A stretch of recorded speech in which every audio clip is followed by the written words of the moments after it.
There's a box on your credit card statement that looks like mercy. Minimum payment due $27. $27. Less than dinner for two.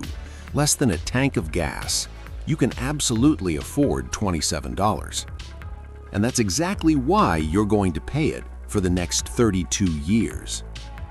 This isn't a lecture about budgeting or discipline. This is about a machine that runs on a very specific type of fuel. Your belief that you're doing the responsible thing. The minimum payment wasn't designed to help you get out of debt. It was designed to make sure you never do. Let me show you the math they don't want you to see. It's 2025, and Americans owe roughly $1.3 trillion on credit cards alone. Not student loans, not mortgages, just the plastic in your wallet. And here's the strange part. Most of that debt isn't held by people who've lost control. It's held by people who make their payments every single month, on time, without fail. They're doing exactly what they're supposed to do. The minimum payment showed up in the 1970s when credit cards went mainstream.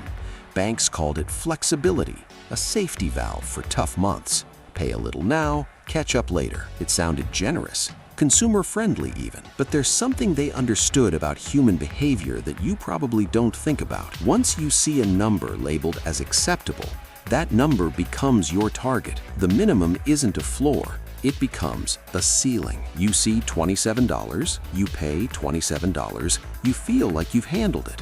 Payment confirmed, account current. Brain says you're responsible. What your brain doesn't say is what just happened to your money. Let's use real numbers, nothing dramatic. You've got a credit card with a $4,000 balance. Average stuff. Maybe you bought a laptop, covered some car repairs, had a rough couple months. It happens. Your interest rate is 21%. That's close to the national average right now. Not a predatory rate, just standard. Your minimum payment is calculated at 2% of the balance. On $4,000, that's $80. You pay $80. Feels fine, manageable. Here's what actually happened. $70 of that payment went to interest. $10 touched your actual debt. You just paid $80 to reduce what you owe by $10. Next month, your balance is $3,990, basically still $4,000. Your minimum drops to about $79. Again, most of it dissolves into interest before it ever reaches the principal. At this pace, paying only the minimum, you will be making that payment for 28 years. 28 years. You will pay a total of $11,300 to eliminate a $4,000 debt. That's not a typo. You're paying nearly 3 times what you borrowed. For context, that's longer than most people keep a car, longer than a bachelor's degree, almost as long as a mortgage, except at the end of a mortgage, you own a house. At the end of this, you own nothing.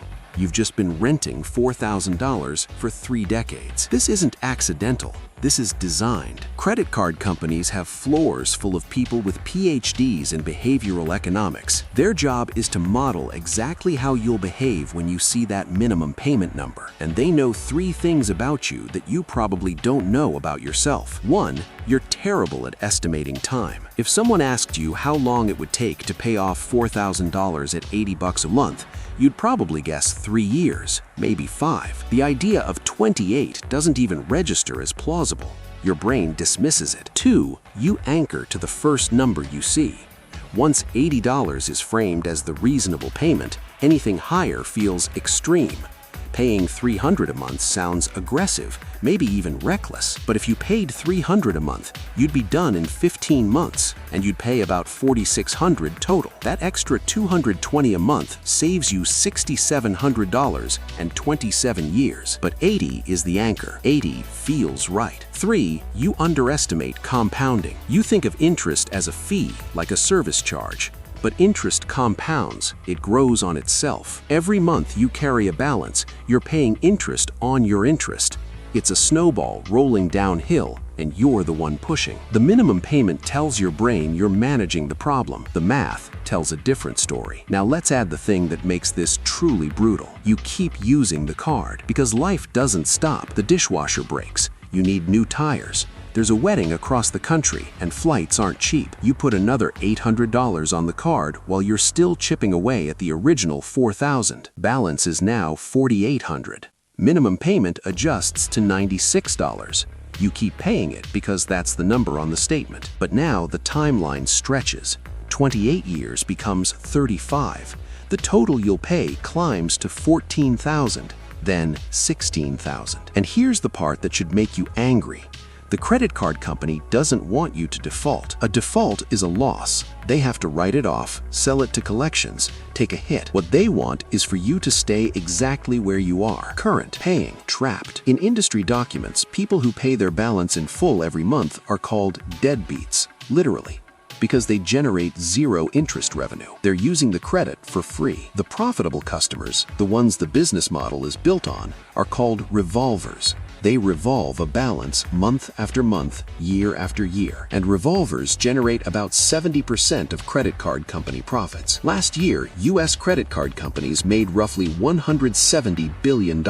You're not failing, you're funding. Let's zoom out for a second, because this isn't just about one credit card. That $80 you're paying every month, that's $80 not going into savings, not building an emergency fund, not going toward a down payment or retirement. Wealth doesn't just come from earning money, it comes from keeping it and making it grow. Every dollar you send to interest is a dollar that can't compound in your favor. It's compounding against you. There's a concept called opportunity cost. It's what you lose by choosing one thing over another. If you pay $11,000 over 28 years to clear a $4,000 debt, the opportunity cost isn't just the $7,000 in interest. It's what that $7,000 could have become if you'd invested it instead. $7,000 invested with a 7% average annual return over 28 years becomes about $52,000. So the real cost isn't $11,000. It's closer to $60,000 when you factor in what you gave up. And most people aren't carrying one card.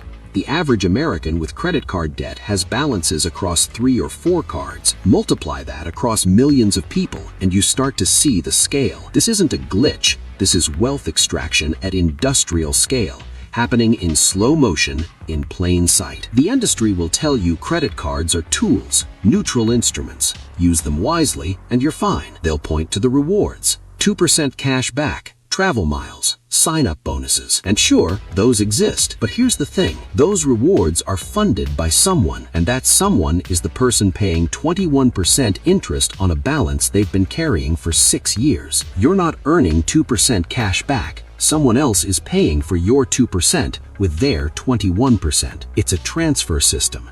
Wealth moves from people who can't pay in full to people who can.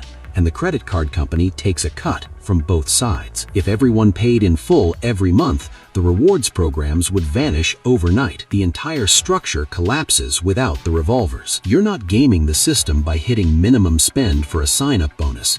You're being subsidized by people trapped in minimum payment cycles. The game is working exactly as designed. So here's the question that sits at the center of all this. If the minimum payment keeps you in debt longer, and the credit card company profits most when you stay in debt, and the math guarantees you'll pay 2 or 3 times what you borrowed, then what is the minimum payment actually for? It's not there to help you. It's there to keep you inside the system without triggering a default. It keeps your account current, keeps you accessible, keeps the interest flowing. It's the least you can pay and still be considered a good customer. Not a lifeline, a leash. And millions of people right now are holding that leash, making their payments, checking the box, feeling responsible, while the math works against them in the background. Month after month, year after year, decade after decade. The system isn't broken. It's performing exactly as intended. The only question is whether you're going to keep performing for it. If this kind of breakdown is useful, this is exactly what the channel does. No hype, no shortcuts, just how the system actually works. Subscribing just means you won't